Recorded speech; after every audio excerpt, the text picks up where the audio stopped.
Have you ever felt that there's a version of you hidden beneath the one the world sees? A shadow that follows your every step, true with the eyes of the man who said, force inside telling you, you are not whole yet. This is not poetry. This is psychology. And this is the world of Carl Gustav Jung. While Freud took us into the dark alleys of childhood and libido, Jung opened the gates to something far more terrifying and far more liberating, the unconscious as a mythic force, guiding your life like a silent puppeteer. He didn't just want to cure your anxiety. Welcome to the world of archetypes, the shadow, the self. Welcome to Carl Jung. Nor Freud took us into the dark alleys of childhood, a deep walk into your own psyche. Heft through the eyes of the man who said, of the privilege of a lifetime is to become who you truly are. Welcome to the world of archetypes, the shadow, the self. Welcome to Carl Jung. Carl Jung was born in 1875 in Switzerland into a family of theologians. His early fascination with dreams, religion, and mythology shaped his entire psychological worldview. Though he began as a follower of Freud, even being called his crown prince, the relationship broke when Jung refused to reduce the psyche to sex and childhood trauma alone. Freud is blind to the spiritual, Jung once wrote. Instead, Jung believed the human soul is far more than a product of childhood wounds. It is a living organism seeking meaning, growth, and wholeness. After breaking with Freud in 1913, Jung entered what he described as his confrontation with the unconscious. A terrifying inner crisis that lasted years. He recorded his visions in what would later become the Red Book, a private journal full of dreams, drawings, and dialogues with mythic figures. But it was the only way to learn. From this chaos emerged the foundation of analytical psychology. His life's work. To understand Jung, you must understand how he sees the human mind, which he called the psyche. It consists of three main layers. The conscious ego. This is your identity, your I. The part of you that makes decisions, goes to work, posts on social media. And the personal unconscious. This is Freud's territory. Your repressed memories, forgotten traumas, embarrassing thoughts. The collective unconscious, Jung wrote, is the deepest layer of the psyche, and it is not individual. It is inherited. Each card of your psyche contains what he called archetypes, universal patterns of human behavior that all cultures and myths share, just as every human has a heart and lungs. Jung believed every soul has a hero, a mother, a shadow, and a wise old man embedded in its blueprint. And these archetypes are alive. They show up in your dreams, in your art. The soul has a hero, a mother, a shadow, and a wise old man embedded in its blueprint.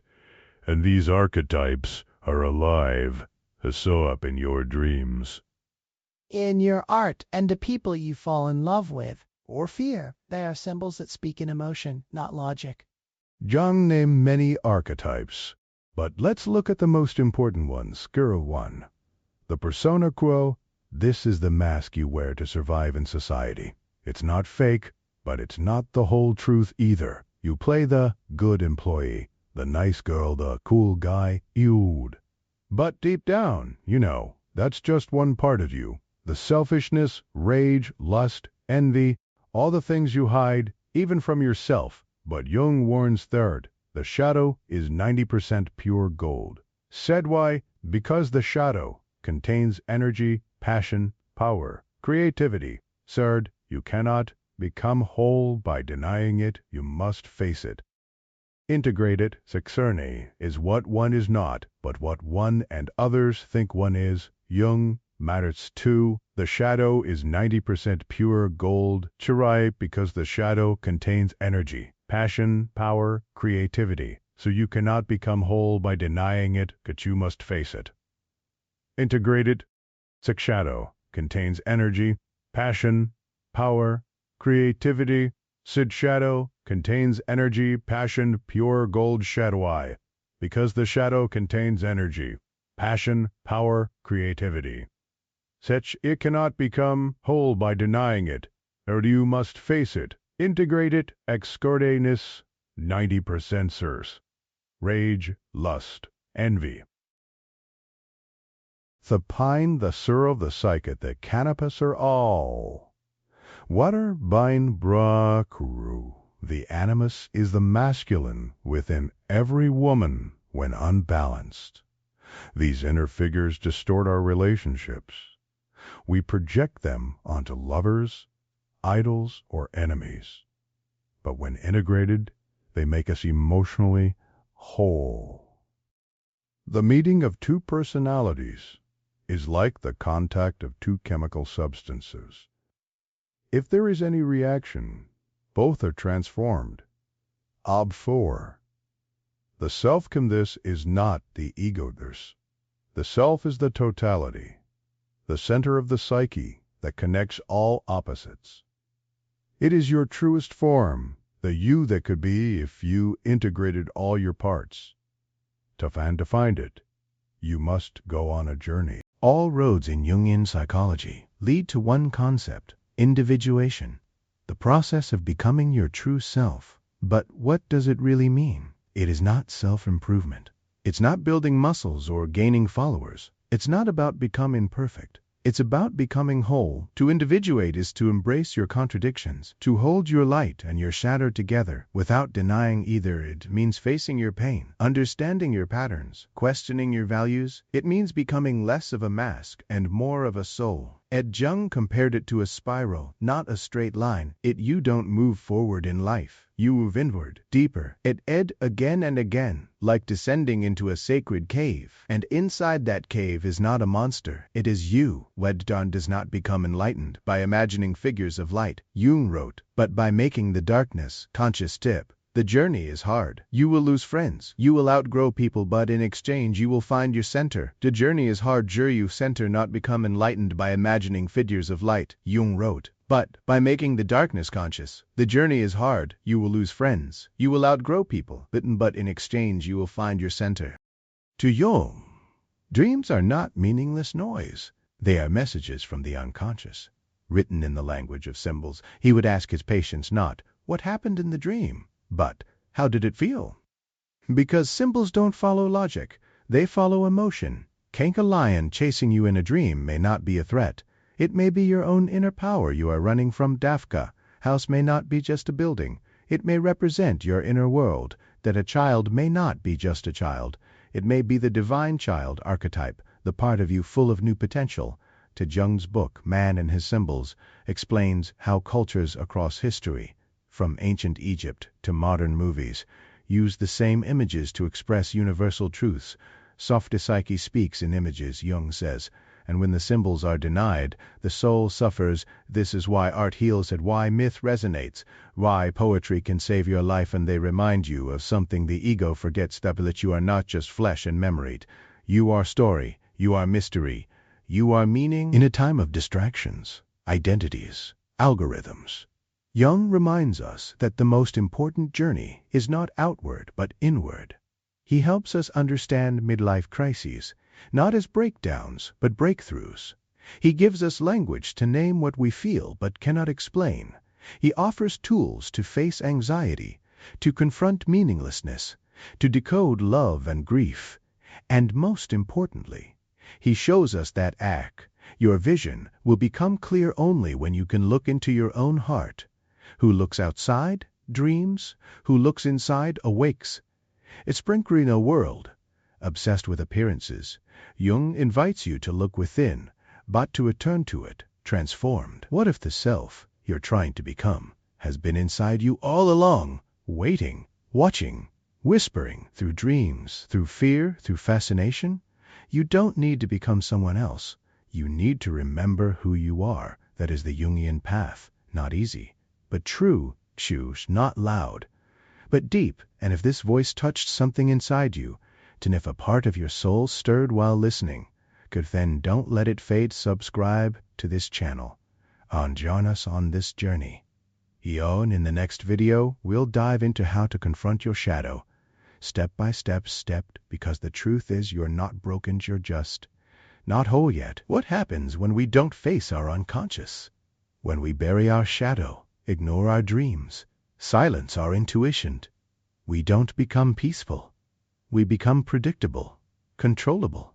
We live someone else's life. We become a copy of a copy, smiling on the outside, but dying inside. That's the price of refusing to individuate. A Jung believed neurosis, depression, anxiety, addiction, was not just a disorder, soul starving. It's that you've betrayed your deeper self to quite it. The greatest burden a child must bear is the unlived life of the parents. Esgetreften a child must bear is the unlived life of the parents. Extad is the unlived life of the parents. Smiling on the outside, but dying inside after to your children, it was a signal that your soul is starving, that you've betrayed your deeper self to he. The greatest burden a child must bear is the unlived life of the parents. Smiling on words. When you don't live your truth, your children will inherit your lies. Parsley was not religious in the dogmatic sense, but he deeply believed in the power of symbols, myths, and rituals. He saw religion as a symbolic system, a map to navigate the soul. People don't have ideas. Ideas have people. Jung, he studied alchemy, not for gold, but for the psychological transformation it symbolized, the transmutation of base matter, your shadow, into spiritual gold, your integrated self, sacrificed and reborn. As Jung knew worship without realizing we do. Why does Jung matter now, more than ever? Because we are overwhelmed. We're flooded with information, but starved for meaning.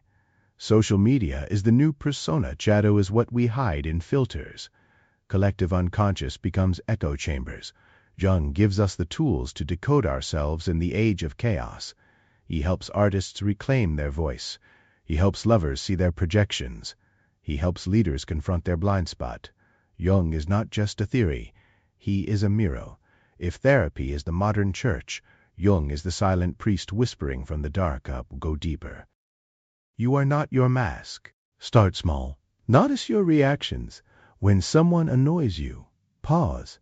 When instead of saying, they're the problem, ask, why did that hit me so hard? Keep a shadow journal. Write your triggers. Write the names of people you secretly envy or judge. Ask all, what am I afraid people will see in me? What am I denying in myself? And above all, be honest. Shadow work isn't a technique, it's a practice eplet. It's walking through the dark without flinching. As you face the shadow, a strange thing happens. You start feeling lighter. Not because your life gets easier, but because you become more real. Your words carry weight. Your eyes see clearly. Eyes see clearly.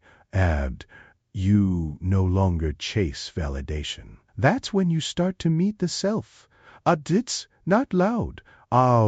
It's not glamorous. Rude, but it's powerful. The self is not perfection. It is wholeness, the union of opposites masculine, and feminine fable light, and darked child, and elders animal and divine.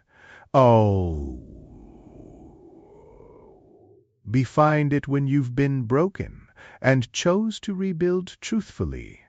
You don't need to meditate in another person, that you meet it every morning when you wake up angry. You meet it in traffic when you curse a stranger. You meet it in silence when jealousy creeps in quietly. The shadow is not always loud. Often it whispers. Carl Jung believed that the unconscious is not just some wild chaos inside you.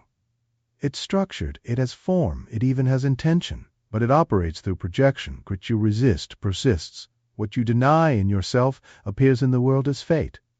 Strat, let me ask you this. Or have you ever disliked someone instantly? For no good reason. Amber hated a trait in another person that you're secretly afraid exists in you. That might be your sexuality, to dislike someone instantly. For no good reasons, for hated a trait in another person that you're secretly afraid exists in you. That you resist persists. What you deny in yourself appears in the world as fate. So hated a trait in another person that you're become a more complete one. Shadow work is not an aesthetic. It's not reading quotes on Instagram and lighting incense. It's brutal, it's honest, it's uncomfortable, but it's also the most liberating thing you'll ever do. So how do you begin over time? Start with your reactions. The world is your mirror. Every time you overreact to something small, pause. Test yourself. What am I actually feeling? Second, where have I felt this before? Is this really about them? Or is this mine, Midden? Write it down. So, yes, get a pen and a journal. Sev, not on your phone, not in your head, it on paper, where you can see it. Make a list of people you secretly dislike. Send people you admire, to the point of obsession. 10 emotions that make you uncomfortable. Parts of yourself you try to hide. People you secretly dislikes. People you admire to the point of obsession. Cut emotions that make you uncomfortable. Parts of yourself you try to hide. Start understand until you make the unconscious conscious. It will rule your life and you will call it fate. This is not easy. That's not supposed to be us. But the more you do it, the less power your shadow has over you. You will see it. Make a list of people you secretly dislikes and people you admire to the point of obsession. As you integrate your shadow, something subtle begins to shift. You stop being reactive. You stop pretending. You stop trying to be liked by everyone. And you start becoming whole. That's when the self, Jung's ultimate concept, begins to emerge. The self is the totality of the psyche. It is not the ego.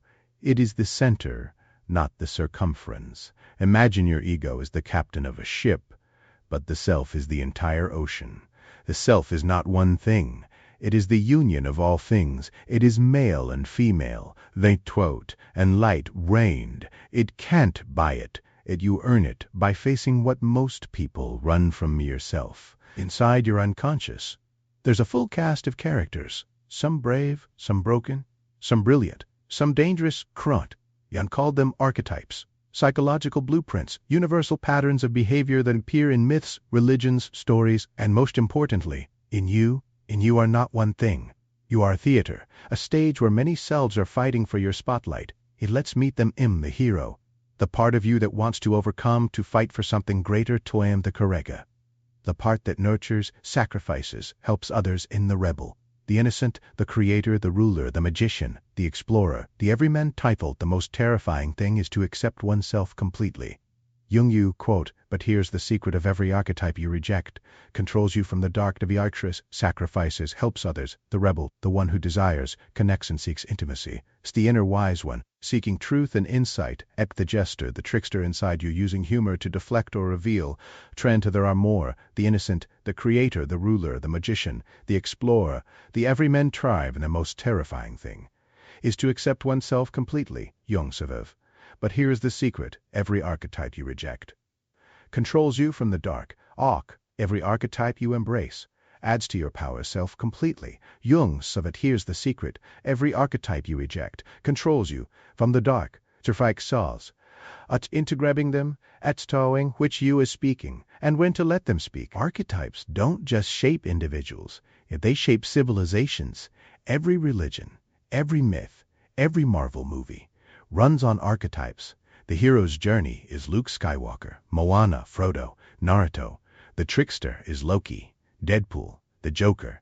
The shadow is Darth Vader, Voldemort, Thanos. The sage is Gandalf, Dumbledore, Master Yoda. We turn movements into cults. We turn our fear into scapegoats. The more powerful the symbol, the more dangerous the projection. If you want to stay awake in a world of mass manipulation, servant to see the archetypes at play, because until you do, therefore to symbol, the more powerful the symbol, the more dangerous the projection. If you want to stay awake in a world of mass manipulation, that'll burn corruption. But here's the danger at your dasset lady, because until you do, you'll be moved like a puppet. Thinking you're free, Jung didn't just study individuals. He studied the soul of humanity. He believed that if we continue to reject our shadow, collectively, we would end up in war, madness, and meaninglessness. Sound familiar? Look at the modern world. Anxiety is normal. Loneliness is common. Attention is fractured, and people chase self-expression, but don't know who the self is. Jung saw this coming. He wrote, the greatest danger to humanity is the psyche of man himself. Technology is evolving. His consciousness Tamanoib. We scroll, swipe, tweet, and post. Estravanati Zavaluk. Eyes to go further in Najans. Message was clear seal yourself, and you help heal the world. Face your shadow, and you lessen the collective violence. Find yourself. And you no longer need to seek identity in divisions. Not we scroll, swipe, tweet, and post stealthness. We reach Mars, but can't reach each other. Sturt, the answer is not just psychology. This is survival. You've made it this far.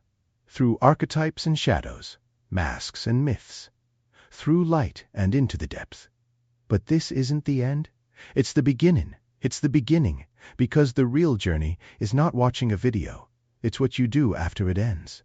Ask yourself, what have I been running from? Who have I been pretending to be? And who am I when no one's watching? Jung once said, Sebyo, your vision will become clear only when you look into your own heart. So, look and not outward. Not online, not at others, but inward. Into the mirror. That matters. If this video sparks something inside you, don't let it fade. Subscribe to this channel for more deep dives into the soul, the psyche, and the parts of you waiting to be discovered. Heftio. And when you're ready to go further, watch our next video, how to integrate the shadow step-by-step outdoor explore, the 12 archetypes inside you, where we help you meet each one face-to-face because this isn't a lecture, and it's a mirrors are meant to be looked into. See you in the next journey.